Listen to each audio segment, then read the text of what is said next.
An enterprise sting operation led to an arrest. A crash in Parowan resulted in one man dead, and a big week for Region 9 football. You're watching St. George News at 5. Good afternoon, I'm Christy Langenheim. A sting operation leads to an enterprise man being arrested. Cody Blowers has the full story.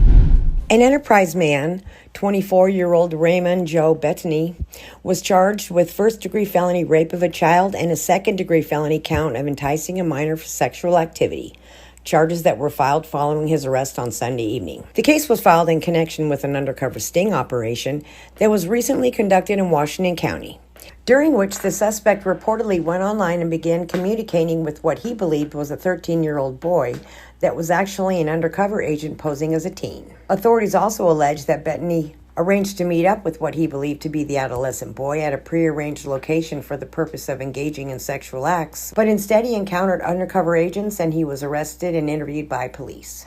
Following the arrest, the charges were filed and the suspect made an initial appearance in 5th District Court in St. George on Monday, and he remains in custody without bail. Thanks, Cody. There was a big crash in Parowan on I-15 yesterday. Jeff Richards has more on the story. A semi-truck driver was airlifted to the hospital on Wednesday morning after his vehicle went off Interstate 15 in Parowan and crashed into a fence on the opposite side.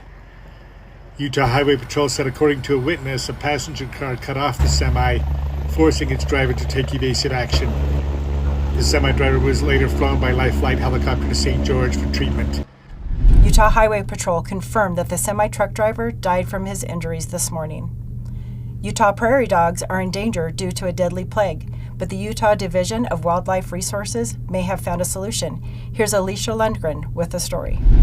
The Utah Division of Wildlife Resources and its partners began studying a plague management tool that researchers say could be a game changer for southern Utah's prairie dogs.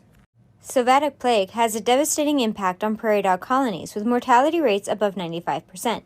Typically, burrows are dusted with pesticides to kill fleas which spread the disease, but this can be time-consuming and expensive. As an alternative, the DWR is studying the effectiveness of Fitbits, short for Fipronil bites, which could be easier to distribute. Work began in July with researchers trapping and combing prairie dogs for fleas to gather baseline data. Next year, they hope to deploy the proposed treatment. Once combed, prairie dogs were released to their burrows, greeting their homes with their distinctive chuckle.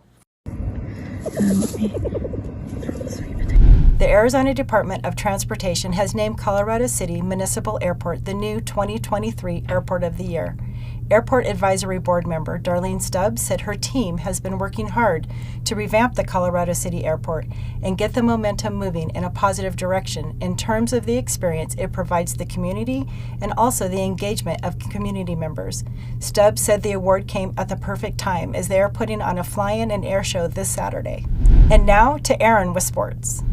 Thanks, Christy. There are 3 big Region 9 football games happening this Friday, but the game of the week belongs to Snow Canyon versus Desert Hills.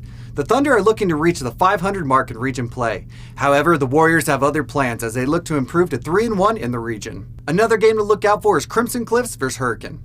The Mustangs head into this one top of the region with a 3-0 record, and the Tigers are at the bottom looking for their first region win. And lastly, Cedar travels down to face Dixie at home. The Flyers are hot of a come-from-behind win against Desert Hills. Both teams are on a 2-game win streak and looking to climb the rankings. Now back to you, Christy. Thank you for watching St. George News at 5. I'm Christy Langenheim with St. George News, your #1 source for local news. This has been St. George News at 5.